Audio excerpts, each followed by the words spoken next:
The legend of the Invincible Army is over. Trump acknowledges the strength of Iran's men, and the reason is not political, but a military disaster that happened yesterday which Washington tried to hide. But reality exposed it, and it marked a new turning point in this war today. The next few hours could be the last hours before the big explosion. It's either total destruction of the entire region, or America will have to bow down and acknowledge the new reality. A reality that truly confirms today that Iran has become the #1 superpower in the Middle East. How did this happen? That's what we'll reveal today. Stay with us.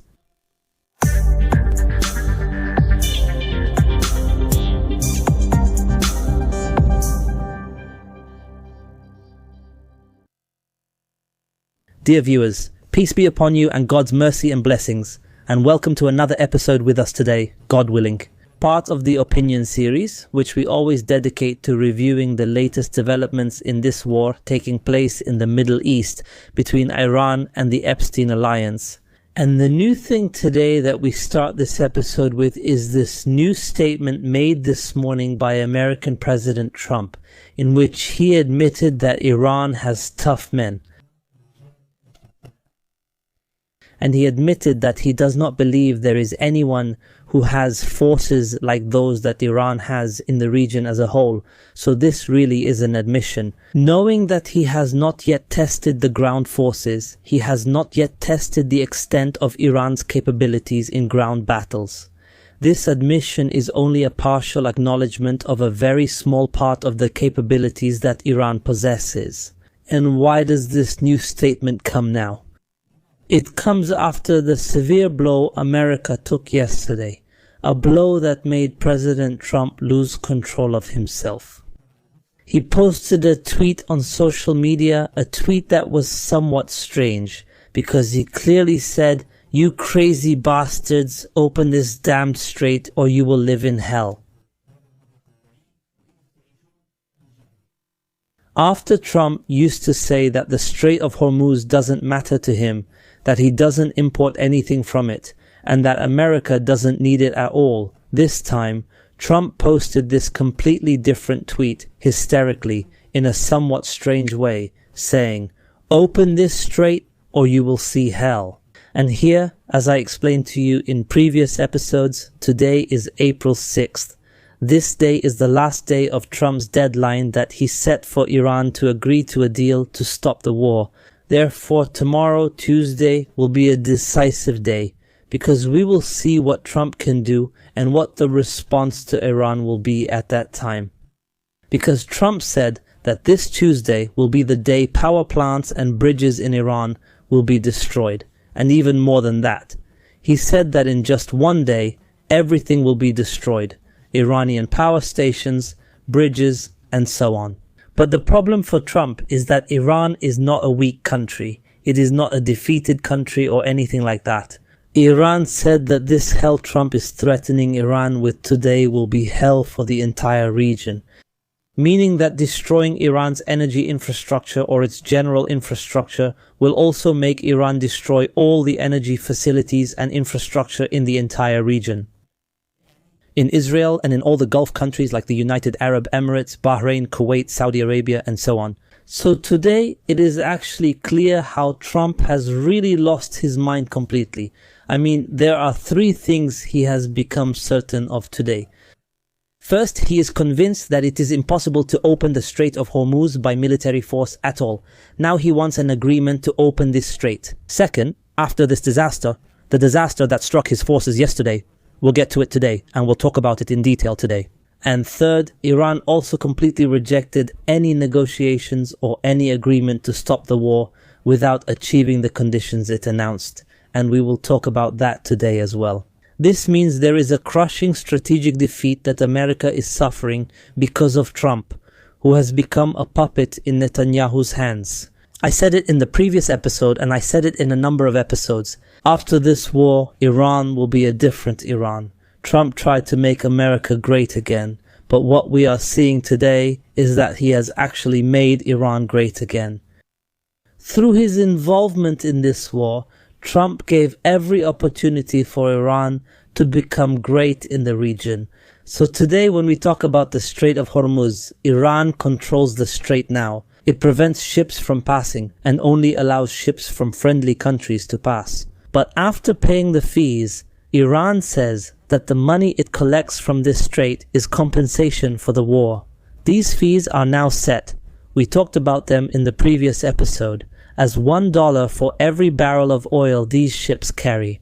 And the data shows that before the war, the strait used to see the passage of about 150 tankers daily, 150 tankers transporting oil, gas, imported products, and so on. So if we talk only about oil, each tanker carries between 500,000 barrels and 4 million barrels of oil. So if we just do the math, that means on average each ship will pay $2 million in fees to Iran. In that case, Iran's revenues would be... That means the Strait of Hormuz would bring in about $300 million a day, $9 billion a month, and more than $100 billion a year. Just imagine. Of course, here the Gulf countries would be forced to accept this as a matter of fact, and they would accept it, but only temporarily. Why temporarily?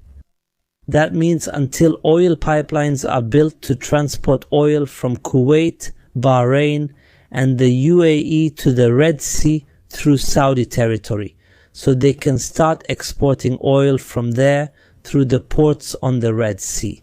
So at that point, they won't need those ships that pass through the Strait of Hormuz.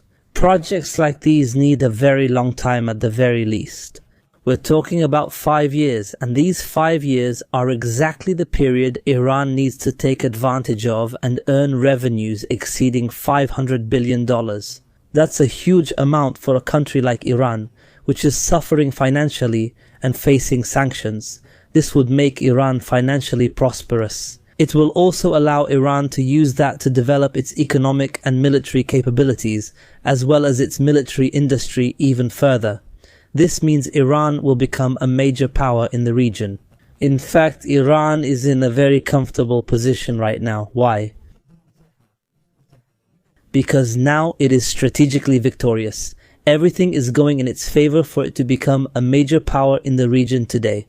This is the biggest transformation the region has ever seen, or perhaps has ever known. That means after this war, the Strait of Hormuz is no longer an international maritime passage at all. They wanted to bring about a change in the Iranian regime, so that either the regime would collapse, change, or submit and bow to American influence. But then this change ended up benefiting Iran.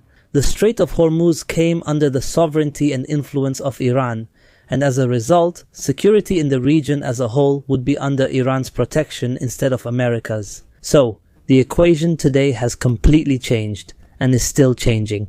Also, let's not forget that the petrodollar, which dominated the world, especially dominated this region for a very long time. It's clear that it will come to an end at the hands of Iran, because after this war ends, payments will be made in Chinese yuan, the local Iranian currency, or according to Iranian terms, or something else. So this means, from another angle as well, we must talk today about this heroic act carried out by the Iranian forces yesterday.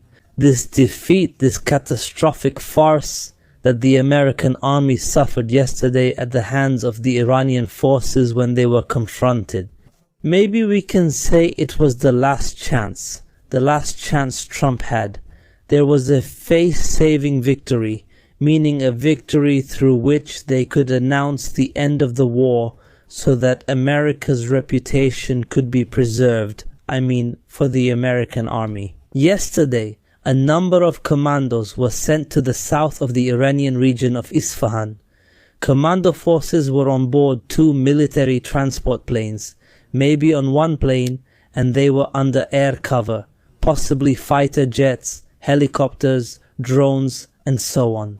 To the extent that even the American president knows how significant this operation is. The American President Trump was directly following this operation from the military command room in America. Drones were transmitting everything that was happening live on video.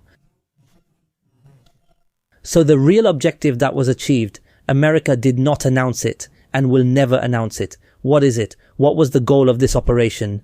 It was to steal Iranian uranium because Israeli and American intelligence had information confirming that 50% of the Iranian uranium enriched to 60% was at a very high level. It was stored in tunnels located south of Isfahan, south of the Isfahan area. The American commandos were supposed to carry out an airdrop in this area, storm these tunnels, steal this uranium, and smuggle it out using these planes. And after that, America arranged everything to ensure the success of this operation. Among these arrangements was that they found an abandoned, unused airport in the area, so they decided to use its runway. A runway at an abandoned airport in this region south of Isfahan, so that these large planes could land and transport the troops and uranium from there. So it's clear that the first plane was designated to transport the troops and Iranian uranium, and perhaps even the necessary military equipment for this operation, while the second plane was designated to supply the planes, helicopters, and so on with the required fuel, so that this operation could continue. Of course, given the long distance, the important thing is that the Iranian forces detected these planes and shot them down in two ways. No one knows exactly how this was done. 2 helicopters were also shot down. Maybe they were trying to rescue those on these planes, or something else. No one knows, but the important thing is that these planes were brought down. This means Iran has control over them, meaning Iran has control over the technologies used in these planes, such as radars, stealth technologies, satellite communication technologies, and so on. And therefore gaining access to these military secrets, which of course it's known that when Iran gets access to certain military secrets, it manufactures similar ones. That's why the American army destroyed these planes with missiles and completely burned them, including everyone inside, even the pilots of these planes. So what's strange is that after the failure of this operation, America never admitted the real objective of the operation. They admitted to losing these planes because there were pictures and evidence, but what did they say? They said that the operation was aimed at rescuing the second pilot who had crashed in the F-15 2 days earlier, and they claimed that the operation was successful. That is, they said the pilot was rescued. We ended up facing 2 versions of the story. There is an American version that says this, and there is a different Iranian version. But there are some military indications that might confirm the Iranian version, because they confirm that the operation was never actually aimed at rescuing the pilot. Because first of all, this operation was in an area very far from where the F-15 plane went down. The pilot was more than 200 kilometers away, so it was very far.